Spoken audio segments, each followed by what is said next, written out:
पूज्य गुरुदेव परम वंदनीय माता जी सूक्ष्म रूप से कारण रूप से विद्यमान हैं। दोस्तों,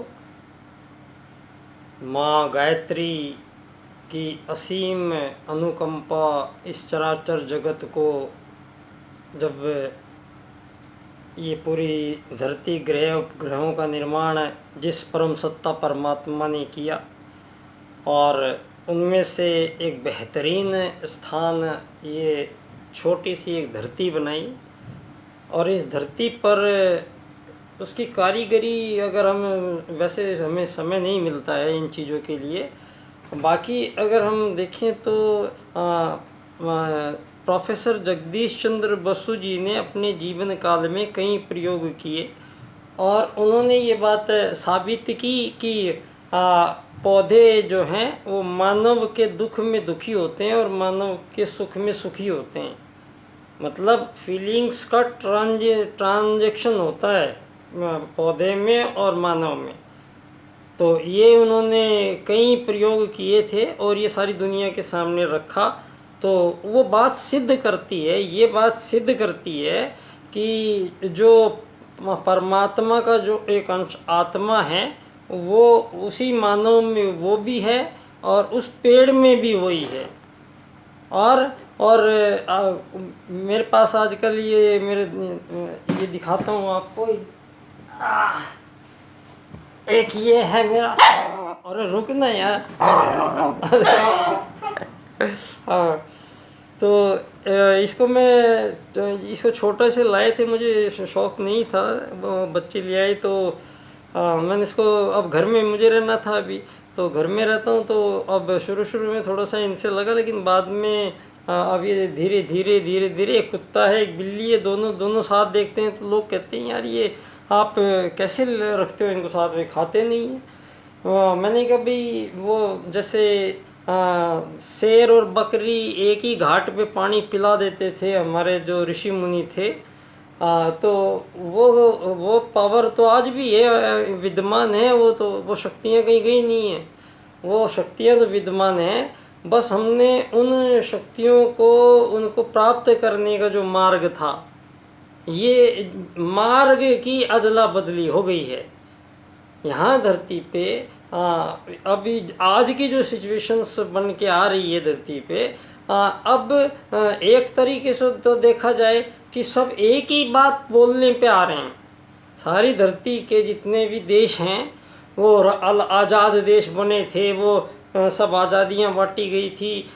तो सबसे बड़ी अब हम गलती के बात करेंगे तो दो मुख्य गलतियाँ, आत्मत सर्वभूतेषु और वसुदैव कुटुम्बकम। ये जितने भी धरती पे सारे प्राणी हैं, सभी प्राणी चाहे छोटा है चाहे बड़ा है, उनमें से हर प्राणी इन दो सूत्रों को उसके शरीर में ऑटोमेटिक उसकी चेतना में ये बात भरी रहती है और वो स्वभावतः एक दूसरे के प्रति झुंडों में रहते हैं। जरा से छत्ते में इतनी मधुमक्खी की हजारों मक्खियाँ आ जाती हैं और इनके बीच में जो हजारों साल पहले जैसे चिड़िया दाना खाती थी, 1000 साल पहले की चिड़िया,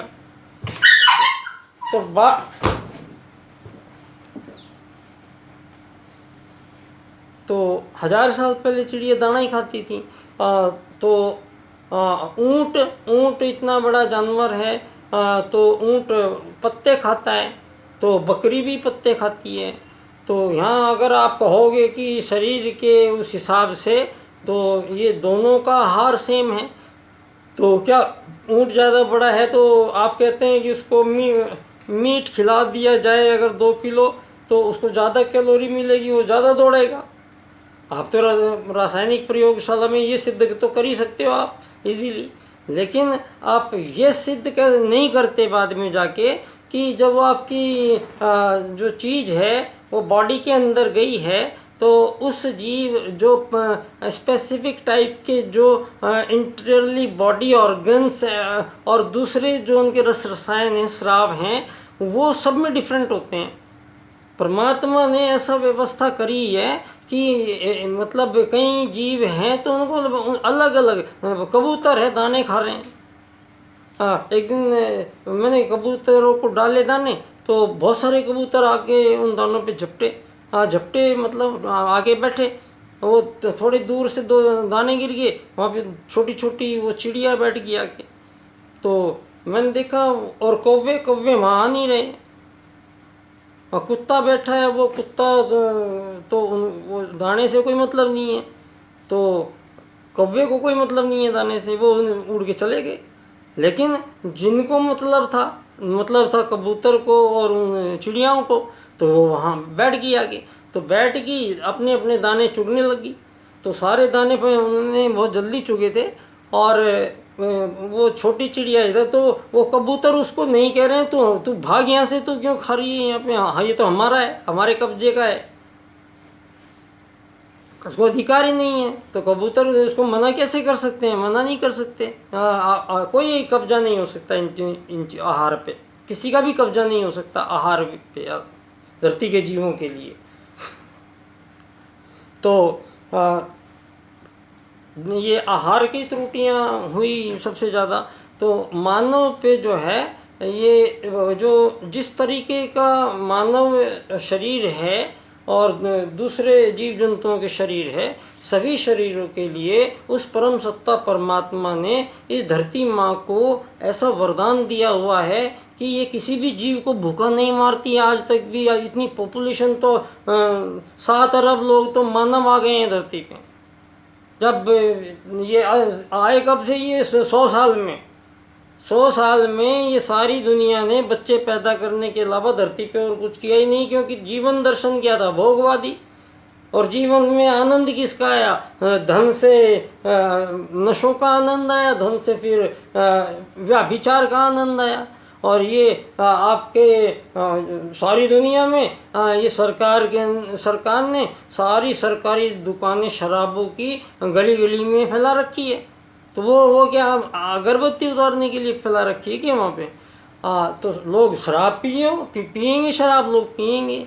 शराब पीने के बाद में क्या, शराब पीने के बाद में मतलब आदमी राजसिक और तामसिक हो जाएगा। अगर सात्विक भी होगा तो उसके विचार बदल जाएंगे, विचार प्रणाली बदल जाएगी, उसके क्रियाकलाप बदल जाएंगे। वो तो आप यहाँ पर जो आप सरकार हैं, तो सरकार आप अपने लोगों को ही ऐसी चीज़ें जो दे रहे हैं, इनमें जहर मिला के सारी दुनिया को, तो आप उनको भी देने दे रहे हैं। मतलब आपका मतलब तो जो वो आयात और निर्यात के शुल्क के अलावा ये गारंटी किसकी है कि अब ये जो सारी दुनिया को खिलाया जा रहा है ये शुद्ध है या नहीं है, मानव अनुकूल है नहीं है। यहाँ सबसे बड़ी त्रुटि आज सारी दुनिया में इन 70-80 सालों में आप लोगों को सबसे बड़ा कॉन्स्पिरेसी जो दुनिया में हुई है वो है केमिकल वार। ये केमिकल्स, ये जितने रसायन बनाए गए, ये जितनी भी अंग्रेजी दवाइयाँ हमारे देश में ऐसे बिखेरी इन्होंने कि हर परचून की दुकान पर उपलब्ध कराई गई थी इन्होंने। और सारे देश में सारी मतलब इनका पूरा का पूरा अंग्रेजी सिस्टम का जो वो लोग चाहते थे, अंग्रेजी सिस्टम में जो एंटीबैक्टीरियल है, एंटीबैक्टीरिया का मतलब है कि जो बैक्टीरियों को जान से मार दे। तो बॉडी के अंदर जो हमारे इंटरनल बैक्टीरियल होते हैं, वो जो उनके काम के हैं वो तो मार दें, उनको कोई बात नहीं, लेकिन वो दूसरे जो अच्छे जीवाणु भरे पड़े हैं हमारे शरीर में, वो उनको भी मारते हैं। तो एंटीबायोटिक्स से 70 साल पहले किसी एक सेफ्ट्रॉन पैरासीटामोल से शुरू की गई थी ये दवाई, ये पद्धति। और देखते देखते इस पद्धति ने टीके लगाने, वो लगाने, ये वर्ल्ड हेल्थ ऑर्गेनाइजेशन वो उन्हीं का, ये सब चीज़ उन्हीं की है। यूएनओ है पूरा, यूएनओ में कितने सारे भी जितने वो सारे के सारे बना के G5 G10 G20 पता नहीं कितने बना के बैठे हैं ये सब लोग। और इनमें कभी भी मुझे तो आश्चर्य इस बात का है कि भारत से जब आत्मत सर्वभूतेषु वसुदैव कुटुंबकम के सूत्रों के अनुसार ही सनातन काल से ही, सतयुग काल से ही, द्वापर और त्रेता काल में भी वेदानुकूल ही जीवन दर्शन था। ये पिछले 500-700 साल में जब से ये कहते हैं कि मानव 2100 साल पहले आया धरती पे, ईसा आए तो मानव आया, ये बता रहे थे हमें सब के सब। तो हमें क्या, हम कह रहे थे हमारे भगवान श्री राम आए तो वो उतने 5000 साल पहले आए, तो आप लोग, हमारे देश की सरकार कांग्रेस वहाँ पहुँच गई, हलफनामा दे दिया कि कोई भगवान राम का अस्तित्व ही नहीं है, ये तो काल्पनिक कथा है। तो ऐसे ऐसे लोगों ने हम पे शासन भी कर ही रहे हैं, वो लोग हम पे जिन लोगों को जिस चीज़ से वास्ता नहीं था। खैर दोस्तों, मेन जो बात है, आज सारी दुनिया में चलो मान लिया जाता सारी दुनिया में सभी मानव खुश होते, सभी मानवों को दुख दूर होते, सभी मानवों में प्रेम सौहार्द होता, सभी मानवों में एक दूसरे की मदद करने का भाव होता, तो ये आत्मत सर्वभूतेषु होता तो दुनिया बहुत सुख चैन से रह सकती थी। यहाँ ये जो चीज़ें दिखाई दे रही हैं ना, ये अब सारी की सारी पूंजीवाद और प्राइवेट सेक्टर, ये जो धरती पे सबसे बड़ा षड्यंत्र हुआ है प्राइवेट सेक्टर को लाने का, क्योंकि इसका कोई नियम विधान ही नहीं है। विधान कैसे नहीं है? क्योंकि जिस समय धरती पर पहली राजनीति की स्थापना की गई थी, तो धरती की पहली राजनीति की स्थापना करने के साथ ही मानवों के समूह से 3 चुनाव करवाए गए थे। 3 चुनावों में से सबसे पहले चुनाव था धर्म या अधर्म। तो मानव या तो धर्म से चलेगा या अधर्म से चलेगा, 2 ही बात हो सकती है। और फिर एक चुनाव किया, बोला आपको अराजकता चाहिए या राजकता चाहिए, या तो सिस्टमेटिक हो या अनसिस्टमेटिक चाहिए, तो सिस्टमेटिक चाहिए, राजकता चाहिए। तो फिर लोगों से पूछा, फिर नीति से चलना है या अनीति से चलना है? तो सब बोले भाई नीति से चलना है, मानव सर्वश्रेष्ठ प्राणी है। तो ये तय हो गई बात कि धर्म आधारित राजनीति दुनिया में आएगी। उससे पहले सतयुग में कोई ज़रूरत नहीं थी, ना राजा, ना प्रजा, ना दंड, ना दांडिक। और उसमें भी फिर द्वापर त्रेता में भी जब आए तो हमारे जो राजा थे वो तो वही हमारा मनुवाद के अनुसार जो धर्म अर्थ काम मोक्ष की प्राप्ति कराता है, उसी वही मार्ग पे थे। ये बाद में जो है मानवों को मनुवाद में कोई त्रुटि नहीं हुई थी। ये त्रुटि सारी उन लोगों ने की जो लोग इसके सर्वे सर्वा बन गए अपने आप में। हम ऊंची जाति के, हम पंडित जी हैं तो हम ऊंची जाति के हो गए, हमारे बच्चे भी पंडित जी हैं और हमारे सारा हमें ही देव और सब हमारा ही है। तो ऐसा नहीं लिखा हुआ है वेद में, लेकिन फिर भी लोग ऐसे ही बोलते रहे, करते आपस में लड़ते मरते रहे। हालत यहाँ तक आ गई मूर्ख हुई, क्योंकि वेद पढ़ा तो किसी ने नहीं।